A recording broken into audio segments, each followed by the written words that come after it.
მოგესალმებით ყველას. პირველ რიგში მინდა მოგილოცოთ ამაღლების დღესასწაული, მიულოცო ჩვენს თანამოქალაქეებს და გისურვოთ ძალიან ბევრი სიხარული.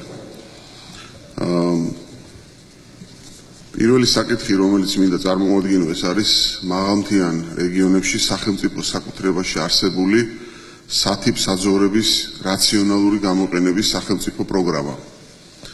მოგეხსენებათ თუ რამდენად მნიშვნელოვანია მთიანი რეგიონები ჩვენი ქვეყნისთვის, იმისათვის რომ არ მოხდეს მოსახლეობისგან დაცლა და ხელი შეუწყოთ მთაში მაცხოვრებლების სოციალური პირობების გაუმჯობესებას, სოფლის მეურნეობის სამინისტრო გამოდის ინიციატივით და მადლობა მინდა გადაუხადო ლევანს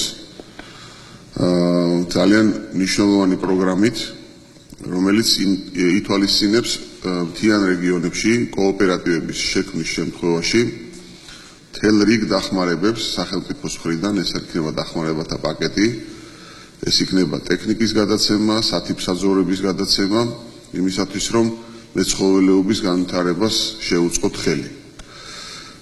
2 წლის განმავლობაში სახელმწიფოს მხრიდან იქნება ეს პროგრამა 2 წელს მოიცავს და სახელმწიფოს მხრიდან იქნება 6 მილიონი ლარი დაფინანსება გამოყოფილი. პირველ ეტაპზე პროგრამა ითვალისწინებს დუშეთის მუნიციპალიტეტში უკანაფშავის ადმინისტრაციულ ერთეულში სოფლის მეურნეობის სამინისტროს სასოფლო-სამეურნეო კოოპერატივების განვითარების სააგენტოს მიერ რძის გადამამუშავებელი საწარმოს შექმნას, მის აღჭურვას. აღნიშნული საწარმო პირდაპირ მიყიდვის წესით გადაეცემა სასოფლო-სამეურნეო კოოპერატივს, რომელიც 8 წლის განმავლობაში საბალანსო ღირებულების მხოლოდ 23%-ს დაფარავს.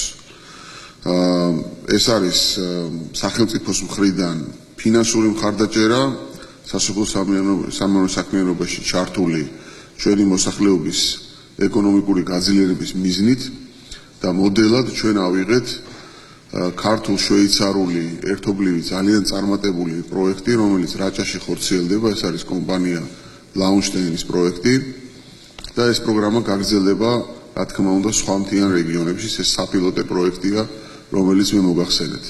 ძალიან მნიშვნელოვანი პროგრამაა და ვფიქრობთ, რომ თვისობრივად მოახდენს მთაში მაცხოვრებლების ცხოვრების დონის გაუმჯობესებას. მე ძალიან დიდი იმედებს ვამყარებ ამ პროგრამაზე და ვფიქრობ, რომ ეს პროგრამა იქნება ერთ-ერთი ყველაზე წარმატებული, რომელსაც ექნება ზეგავლენა რიგითი მთაში მაცხოვრებელი ადამიანის ცხოვრების დონეზე.